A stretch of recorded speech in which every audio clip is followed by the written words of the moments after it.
Assalamu alaikum, vejo várias irmãs de hijab, alhamdulillah. Você mencionou nossos amigos e amigas.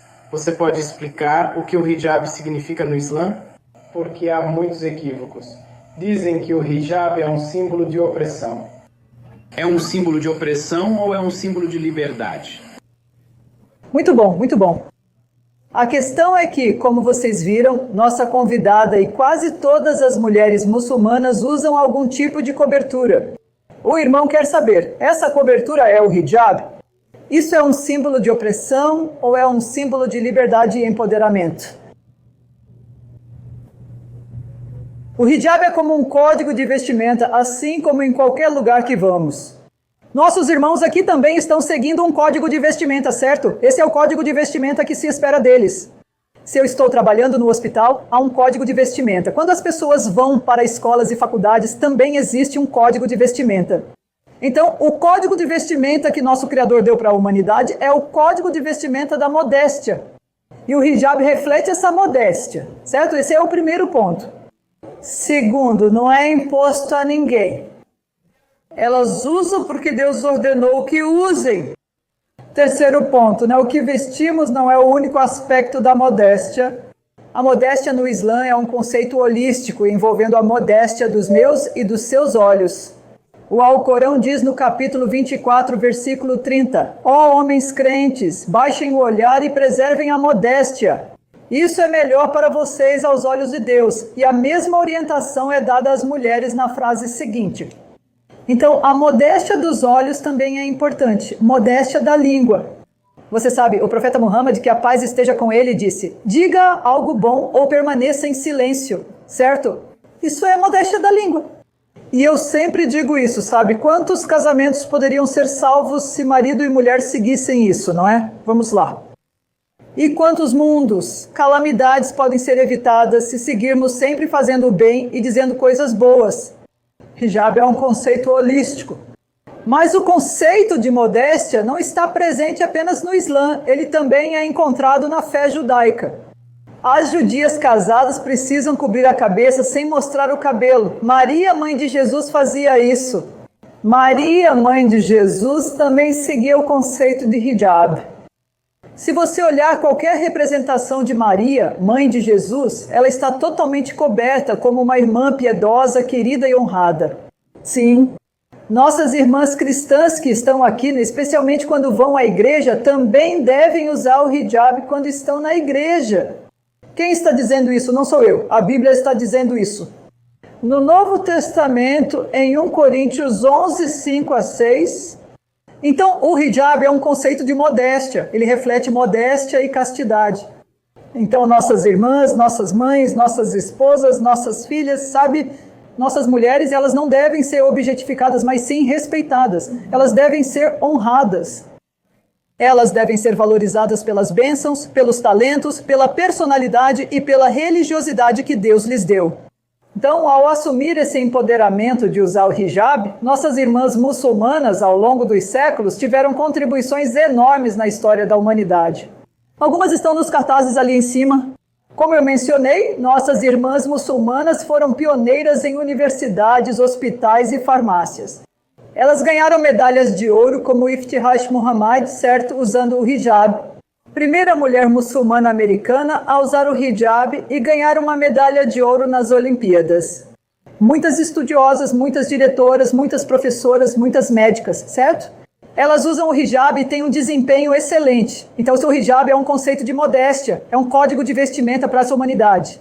Se a humanidade seguisse isso, seríamos castas, harmoniosas, justas, e a sociedade seria a mais pacífica de todas as sociedades. Esse é o conceito de hijab. Sim, pode fazer a pergunta aí em cima.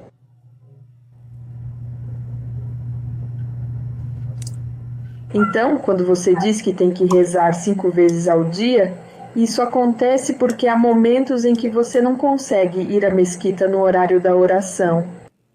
Ok, muito bom. Então a pergunta é, eu mencionei que os muçulmanos rezam 5 vezes ao dia. Então, o que acontece se perdermos, se não pudermos ir à mesquita e rezar? O que fazemos nesse caso? É recomendado e incentivado que muçulmanos, especialmente homens, frequentem a mesquita para rezar. É 27 vezes mais recompensador se os homens muçulmanos puderem ir à mesquita e rezar. Mas e se a pessoa estiver trabalhando ou de plantão? Seja ensinando no hospital ou em outro lugar, podemos rezar onde estivermos. Podemos rezar no escritório ou em um local limpo e agradável. Muitos muçulmanos, sim, muitos muçulmanos, nós simplesmente tiramos uma pausa, especialmente na hora do almoço, comemos o almoço, ou antes do almoço, fazemos uma pausa, rezamos por 5, 10 minutos e depois voltamos para nossas atividades. Mesmo quando estamos viajando, por exemplo, suponha que eu esteja viajando de Chicago para Ohio, certo? Eu e minha família, nós simplesmente vamos até a área de descanso, fazemos a ablução e então fazemos nossa oração para não perdê-la. A oração é uma obrigação e não deve ser deixada de lado. Há exceções, mas normalmente não podemos deixar de orar. Mas uma coisa incrível sobre a oração é a maneira como os muçulmanos rezam. Todos os mensageiros e profetas oravam do mesmo modo. Já viu uma oração muçulmana? Não? Então terá chance a 1h30. Então, antes de tudo, precisamos fazer a ablução. Precisamos limpar as partes expostas do nosso corpo. Devemos manter roupas, ambiente, mente e coração limpos. Assim, nos voltamos para uma direção específica. Nós nos voltamos na direção de Meca. Em Meca fica a casa de adoração mais antiga dedicada a um único Deus. Tudo bem, então nos viramos para lá e começamos a rezar. Recitamos certas passagens do Alcorão, depois nos curvamos e então nos prostramos.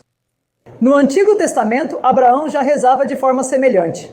Em Gênesis 17:3 está escrito que ao receber as boas notícias, ele encostou a testa no chão e orou a Deus. Moisés e Arão costumavam rezar de forma semelhante. No livro de Números, capítulo 20, versículo 6, diz que eles se purificaram e oraram. Até mesmo Jesus, que a paz esteja com ele, sabe? Quando as pessoas estavam atrás dele, ele foi ao jardim do Getsêmani. Lá ele colocou a testa no chão e orou a Deus dizendo: ó Deus, afasta de mim este cálice da morte, não a minha vontade, mas a tua vontade. Dizemos que seguimos o exemplo de Moisés, Abraão, Jesus, Arão e todos os profetas e mensageiros. Estamos seguindo a fé original e os rituais que eles costumavam praticar.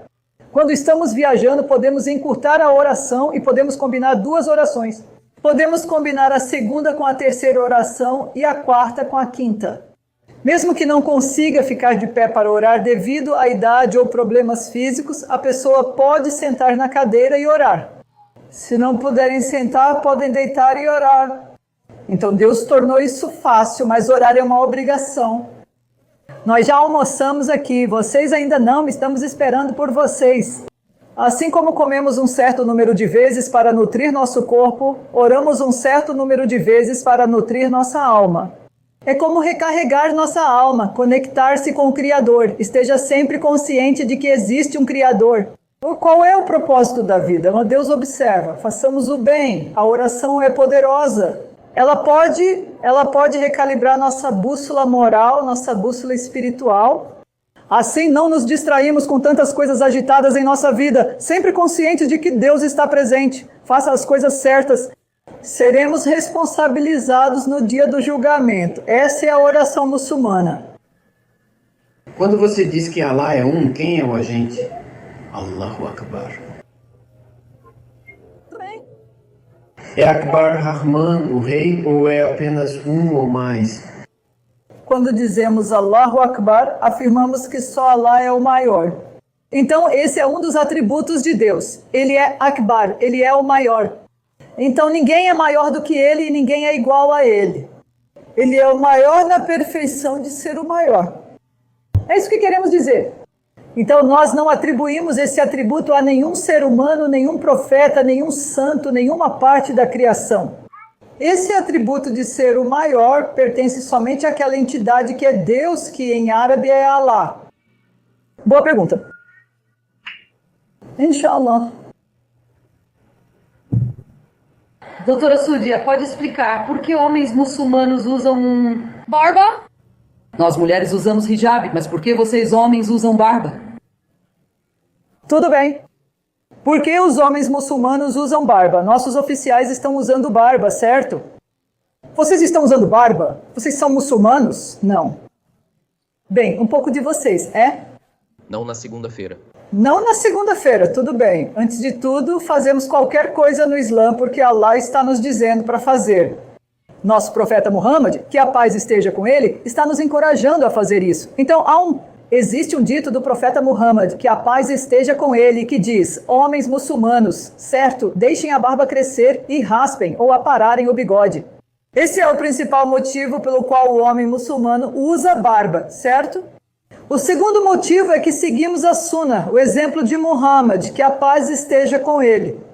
Ou seja, ele usava barba. E não só ele, se você olhar para qualquer profeta, desde o primeiro profeta, o profeta Adão, todos os profetas usavam barba. Então, por esse motivo, dizemos que usamos barba e também ficamos mais bonitos quando a usamos. Não tenho certeza. Esses são os motivos do uso, sim. Só como uma observação rápida, quando eu mencionei sobre Jesus e Moisés e religião competitiva, há uma irmã que está presente aqui.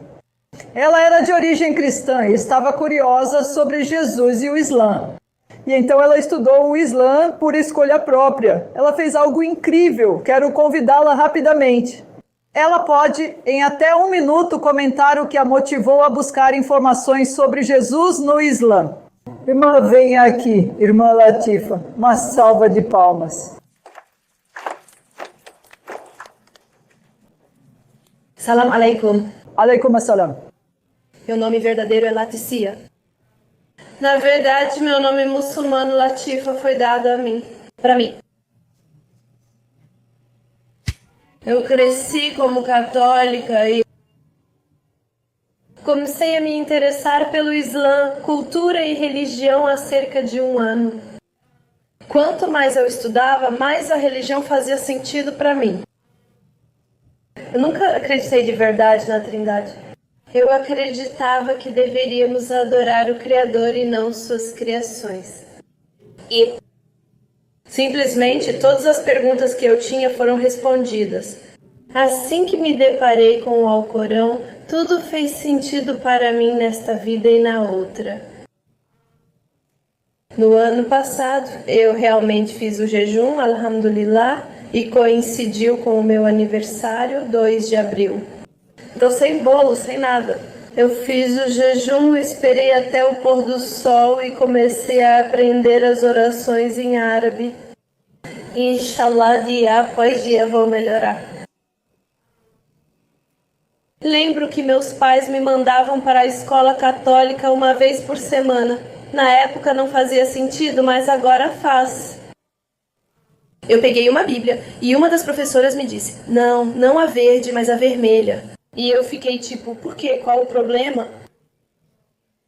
Elas têm versões diferentes das Bíblias, tipos diferentes. E o que eu aprendi sobre o Islã é que o Alcorão nunca foi tocado, nunca foi mudado e nunca será mudado até o último dia. Porque Allah prometeu manter o Alcorão intacto. E eu simplesmente me sinto mais em paz desde que me converti no mês passado, no dia 21. E sou muito grata a Allah por me guiar para seguir o caminho correto. Tudo bem?